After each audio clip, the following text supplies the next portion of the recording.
ಕೂಡ ಬದಿಗಿಟ್ಟು ಆ ತಂಡದ ಯಶಸ್ಸಿಗಾಗಿ ತಮ್ಮ ಮಾಲಕರು ಕನಸುಗಳನ್ನು ಹೊತ್ತುಕೊಂಡು ಪಂದ್ಯಾಟಕ್ಕೆ ಬರ್ತಾರೆ. ಆದರೆ ಆ ಪಂದ್ಯಾಟಕ್ಕೆ ಬಂದಾಗ ಕೆಲವೊಂದಷ್ಟು ಆಟಗಾರರು ಹೆಸರನ್ನ ಕೊಟ್ಟು ಮೋಸ ಮಾಡುವಂತಹ ಸಂಗತಿಗಳು ನಿರಂತರವಾಗಿ ಬೆಳಕಿಗೆ ಬರ್ತಾನೆ ಇದೆ. ಇವತ್ತು ಈ ಉಬಾರ್ ಕಪ್ ಪಂದ್ಯಾಟದಲ್ಲೂ ಕೂಡ ಓರ್ವ ಆಟಗಾರ ಇದೇ ರೀತಿಯಲ್ಲಿ ಹೆಸರನ್ನ ಕೊಟ್ಟು ಇಲ್ಲಿ ಬಾರದೇ ಇದ್ದು ಖಂಡಿತ ಮೋಸವನ್ನ ಮಾಡಿದ್ದಾರೆ.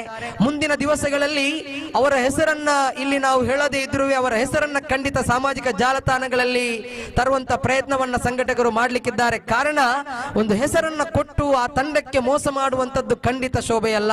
ಕೆಲವೊಂದಷ್ಟು ಸುಳ್ಳು ಕಾರಣಗಳನ್ನ ಕೊಟ್ಟು ಬೇರೆ ಕಡೆಯಲ್ಲಿ ಭಾಗವಹಿಸುವಂತ ಕೆಲವೊಂದಷ್ಟು ಆಟಗಾರರು, ಇಂತಹ ಎಲ್ಲ ಆಟಗಾರರಲ್ಲೂ ವಿನಮ್ರ ವಿನಂತಿಯನ್ನು ಮಾಡ್ತಾ ಇದ್ದೀವಿ.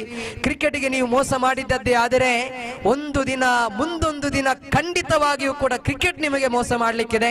ಕ್ರಿಕೆಟ್ ನಿಮ್ಮ ಬದುಕಿಗೆ ಸೋಲನ್ನ ತರಲಿಕ್ಕಿದೆ. ಆಟಗಾರರೇ, ನೀವು ಖಂಡಿತವಾಗ್ಲೂ ಕೂಡ ನೈಜತೆಯೊಂದಿಗೆ ಆಡಿ.